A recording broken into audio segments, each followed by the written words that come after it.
नमस्कार दोस्तों, आप सबको गणगौर पूजा की बहुत बहुत शुभकामनाएं। माँ पार्वती सबका सुहाग अमर रखें। तो भाई आज तो बज गए हैं 2:30। आज ना बहुत सारे काम निपटाए हैं, तो अभी भी पूजा का बन ही रहा है। लास्ट ईयर बहुत जल्दी सब कुछ हो गया था। देखिए अभी भी काम हो ही रहा है। मैं बना चुकी हूँ, अब तल रही हूँ। देखिए ये सुरे बन गए हैं, इनको तलना है। ये गुड़ की मठवाई बन गई हैं, ये आटे की, ये बेसन और आटा मिला के जो बनाते हैं वो, इनको भी तलना है। तो आज ना बहुत सारे काम निपटाए हैं इस वजह से। देखिए 2:30 बज गए हैं, क्योंकि आज मैंने 5 किलो के चिप्स भी बनाए हैं। उसमें तो मेरी मदद की गई है, आकाश ने मदद कर दी है, पर बहुत सारे काम भी थे। बताती हूँ क्या क्या। पूजा की तैयारी में पूरी कराई, चौक पूरना है। नवरात्रि में वैसे ही बहुत काम होता है, सबसे ज़्यादा काम होता है पूजा पाठ का। तो नहा धोकर मंदिर जाना, फिर घर में सबको खाना बनाना, तो ये सब काम करके मैंने कि सब आटे लगा दिए थे और यहाँ पर चौक पूर कर अब मैं तैयारी कर रही थी, क्योंकि जो भी बनाना था वो बन चुका था। ये आम के पत्ते हैं, हमारे घर में ही आम का पेड़ लगा है। हमारे यहाँ पर बुंदेलखंड में ये गौरा जी यानी पार्वती जी अपनी सखी के साथ बैठी हैं और बीच में शंकर जी हैं। इस तरह की प्रतिमा मिट्टी की मिलती है, जो कि यही प्रतिमा तीजा पर भी यानी हरतालिका तीज पर भी मिलती है। पर मैंने कुछ रील्स और कुछ फ़ोटो वीडियो देखे, उनमें देखा कि सभी जगह शंकर पार्वती जी की मूर्ति मिलती है। तो भाई प्रथा है अलग अलग तरह से अलग अलग स्थानों पर मुझे ऐसा लगता है कि शंकर पार्वती जी की ही मूर्ति यहाँ पर भी मिलनी चाहिए, क्योंकि आज की पूजा शंकर पार्वती जी की है। शंकर जी और पार्वती जी भ्रमण के लिए गए थे और वहाँ पर उनको गणगौर की पूजा पड़ती है, तो वो सबको बुलाती हैं। तो इस तरह से एक कथा है। यहाँ पर मैंने जामुन के, आम के और नीम, कड़वी नीम के पत्ते मतलब देवी जी के पीछे सजा दिए थे और यहाँ पूरी तैयारी कर ली थी। और किसी भी पूजा में कलश रखना आवश्यक होता है। भगवान की पूजा भी आज लेट हो गई थी, तो सब कुछ मतलब जब मैंने चिप्स चढ़ा दिए थे उबलने के लिए, तब मैंने आके यहाँ पर भगवान की पूजा करी थी। घर में सबको खाना खिलाने के बाद आज पूजा हो पाई। मैंने सोचा वहीं के वहीं भगवान जी की पूजा करके और ये पूजा करेंगे, पर बीच में मौका मिला तो भगवान जी को नहला के और ये सब बना के अब यहाँ आ गई थी। तो देखिए यहाँ पर पूजा की थाली भी तैयार है, यहाँ मैं कलश लगा रही हूँ। और जितनी भी आवश्यक सामग्री है अगर आपके पास उपलब्ध है तो सुहाग का सब सामान चढ़ाना चाहिए। तो चूड़ी रखी थी और लिक्विड फॉर्म वाली जो आजकल मिलती है वो भी मुझे मिली थी। तो ये सब चीज़ें मैंने भोग भगवान देवी माँ को श्रृंगार के रूप में रख दिया था। तो आपके पास जो भी उपलब्ध हो आप ज़रूर चढ़ाएँ। यहाँ पर सबसे पहले कलश की पूजा, और कलश की पूजा के बाद पार्वती जी और उनकी सखी और शिव शंकर भोलेनाथ की पूजा हो रही है। सबसे पहले जल और हल्दी कुमकुम सब चढ़ाया जाएगा, फूल।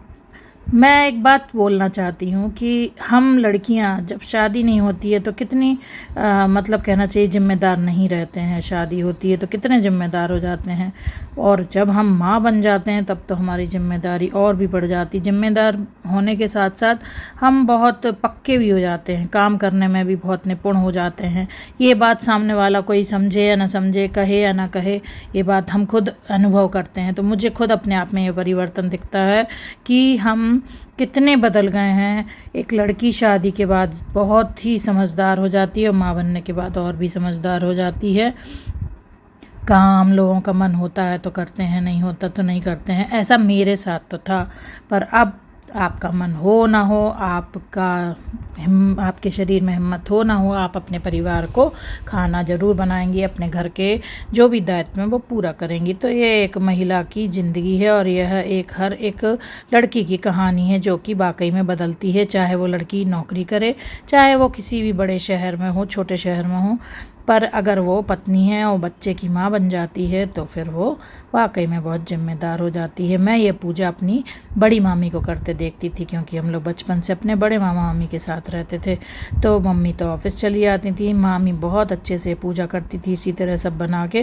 तो यह पूजा देखकर मुझे बहुत अच्छा लगता था। यहाँ पर मैंने मीठी अठवाई सब और आटे की और बेसन के जो भी बनाए थे पकवान वो सब चढ़ाकर और पूजा निरंतर कर रही थी। यहाँ हवन हो गया है और हवन के बाद मुझे याद आया कि मैंने तो पूजा में आज महावर लगाया ही नहीं है। तो सोचा आरती नहीं हुई है अभी, हमने देवी जी को उसमें नहीं देखा है जल में, तो क्यों ना महावर भी लगा लें। तो बीच में कुछ सामान और उठाने के लिए उठी थी तो महावर लगा लिया। तो ये टेसू के फूल हैं।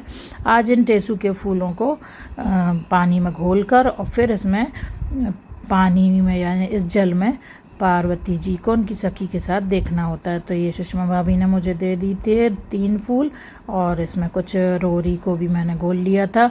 अब आप भी देखिए यहाँ पर हमको माता पार्वती यानी गौरा जी अपनी सखी के साथ शिव शंकर जी के साथ दिख रही हैं। मैं जहाँ हाथ रख रही हूँ वही दिख रहे हैं।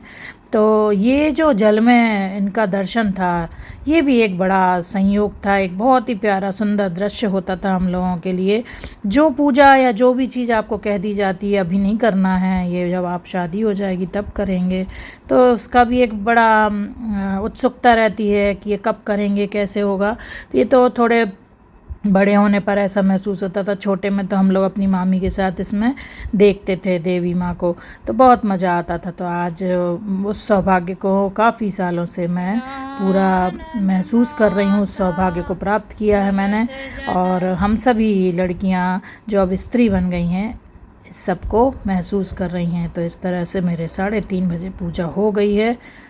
अब मैं आपसे रूबरू हो रही हूँ, तो बताती हूँ मैं कि क्या क्या हुआ जल में। आप भी दर्शन कर लीजिए माता पार्वती के गौरा जी के साथ उनकी सखी। भाई 3:30 बज गए हैं, पूजा हो गई है, नीचे प्रसाद भेज दिया है, अब खाना खाया जाएगा मेरे। तो मैं आपको बता रही थी कि मैं आज इतनी लेट क्यों हो गई। आज 5 किलो के चिप्स डाले, उसके पहले नहा के मंदिर गए, मंदिर से आके सबसे पहले मूंग की दाल और रोटी बना के अपनी सासू माँ और वो जो गांव से नंद आई हैं उनको दिया।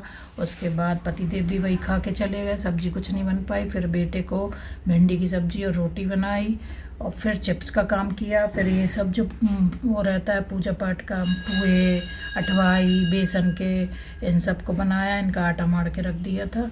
ये सब करते करते लेट हो गया, 2:30 बज ही गया था। तो मैं याद आया कि महावर नहीं लगाया, तो देखिए पूजा आधी हो गई पे महावर लगाया, देखो कैसे फैल गया है। वही गणगौर की पूजा करते हैं नेक्स्ट ब्लॉग या कहानी में।